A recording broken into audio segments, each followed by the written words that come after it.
नवरा बायकोचा झगडा. बायको स्वयंपाक केलीस का नाही केलीस? कर आलं सायस, कर आलं साव काऊन? अरे का करा लाव म्हणतेस? तिरी बुडल्याव करतेस का? तिकडे घरचा काका रोवणा सुरू आहे, तुझा स्वयंपाक नाही झाला.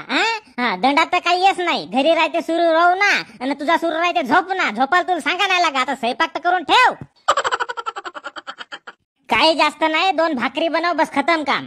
हो आता भाकरी बनवतो एवढी वरस राव रे बापा. हा भात बनवून टाकतो, बस सुट्टी. आणि तोही मसाला भात, काही भाजी गिजी नाही. वेळेवच्या वेळेवर म्हणजे तुम्हाला सप्पा होऊन जाते. वेळेवच्या वेळेवर बायवाने धंदा करून पहा, मग समजते. हा तू मला नको शिकव. तुला जर नांगर धरायला पाठवेन तर जमल का? ज्याचे काम त्यालाच जमतात, समजलीस?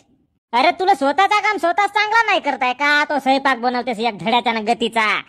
एक धड्या गतीच्या भाज्या नाही बनवतायत तुला. अरे पहिल्याच्या बाया सुगरण होत्या, सुगरण. मग कमी मसाला आणि स्वयंपाक चांगला.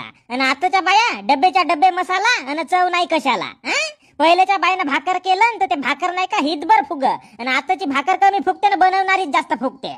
हो का? मग तुम्हीच का नाही करा स्वयंपाक?